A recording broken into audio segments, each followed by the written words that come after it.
The other one is prospect theory in behavioral economics, which is nothing but like an expectation vibe. Now, how do we understand this? Essentially, we believe in damage control more than profits.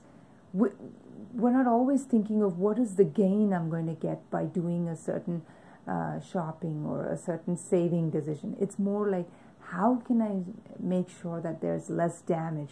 That's our thinking. And also, our feelings, our emotions with respect to regrets, or more about damages.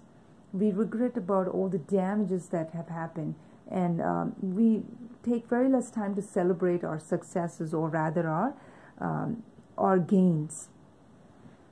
And that's one of the thinking. The other one is, framing bias. In other words, what is the context of our actions? If the context agrees with it, immediately we go for it. In the framing bias, there's also the pessimistic thinking that we were talking about. If the way we look at our numbers, we don't think of, if there's 5 failures out of 30 trials, that looks like a very upsetting figure. Sometimes there could have been 90 failures out of 100, but that's, I'm sorry, 90 successes out of 100 attempts of doing something. That's not something that we think that we have to celebrate. But on the contrary, if there are 5 failures out of the 30 attempts, that feels like very defeating. So these kind of biases are based in the context that we are living in. Next comes price perception. Now, we always have to remember that a price hike is not equal to a perceived value. In other words, just because a product's price has been increased doesn't mean that we're going to get more value. We don't perceive more value for that. And also we notice that, brands that are of high quality or, priced high, they essentially invest in, not in the actual product, but actually more in the reputation.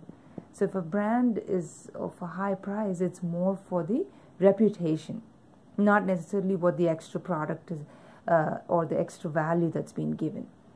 And quality and value are always denoted by price. That's the general price perception.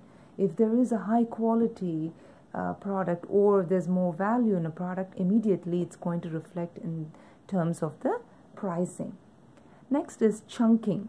We definitely like things not in big bulks, but rather in small chunks. We spoke about this, that if there are 3 jelly bottles, we are more happy to pick that up. There's 3 flavors: there's strawberry, blueberry, and boysenberry. We're like, ooh, that's good, I might as well pick it up. But if there's 25 jars of jelly and we see so many varieties, we are a little perplexed. We rather like chunking. And in fact, when medicines were given, say antibiotics or something, if there were 24 medicines that a patient had to take for the next 24 days, we noticed that towards the end, if it's 3 medicines per day, and if they had to do it within 8 days, the last couple of days, people don't want to take that medicine if it's the same medicine.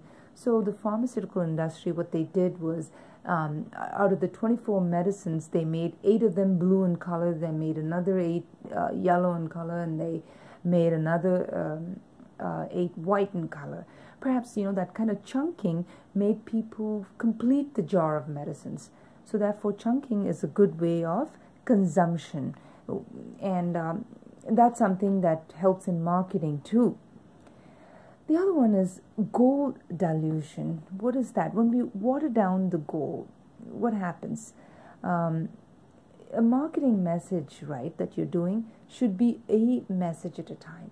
It shouldn't be so many messages at the same time. If you say a product can do this and that and all of that, versatility is good, but what we're trying to say is, if you're conveying many messages at the same time, people may not get it. So therefore, one at a time always helps. One goal at a time, as opposed to multiple number of goals rather. And then if you notice the same thing also, if you know the very specialized and focused effect, if you put all the apps in a mobile phone, you notice that people are more just interested in how a cell phone can carry all those apps, as opposed to the same apps if they were available on a desktop computer. We think that well, that's okay, but I don't know if I consider that to be very specialized and focused. So therefore, this is how goals get diluted. We'll talk about choice architecture in the next tape. Thank you.